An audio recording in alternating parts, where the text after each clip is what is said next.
Apektado na ngayon ang supply ng tubig sa mga lugar na napinsala ng lahar mula sa Bulkang Canlaon. Live mula sa Canlaon City sa Negros Oriental, nasa frontline ng balitang yan si Gio Robles. Gio, anong nangyari sa supply ng tubig dyan? Alam mo, Ruth, na dagdagan pa ang inaalala ng mga Negrense kasunod ng pagputok ng Bulkang Canlaon. Bukod sa ashfall at lahar, problema na rin ngayon ang pagkukunan ng malinis na tubig. Kinumpirma sa News 5 ng lokal na pamahalaan ng Canlaon City na kontaminado na ng lahar ang mga pangunahing pinagkukunan ng tubig ng mga residente. Ang Canlaon City ang isa sa mga napuruhan ng pagragasa ng lahar mula sa Bulkang Canlaon matapos ang malakas na ulan kahapon.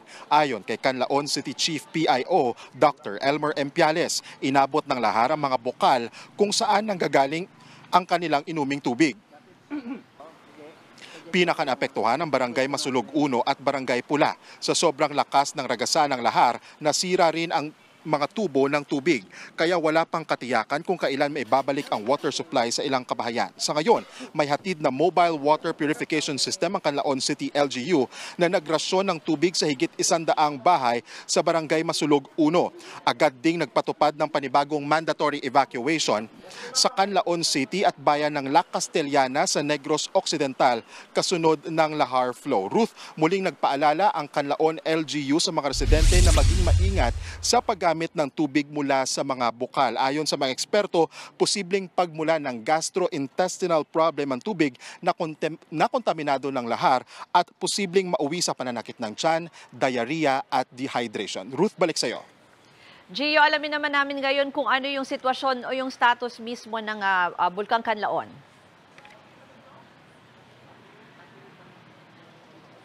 Ruth, kani-kanina nga ay nagpakita sa atin ang Bulkang Canlaon pero agad naman ito nabalot ng ulap. Ayon sa datos ng PHIVOLCS ay nabawasan na yung mga pagyanig or volcanic earthquakes, maging yung ibinubugan nitong asupre, pero nananatili na mataas yung kanyang aktibidad or unrest activity, kaya nasa alert level 2 pa rin status ang Bulkang Canlaon at posible pa nga rin or hindi pa rin ibinababa yung posibilidad na sumabog pa rin ito. Ruth.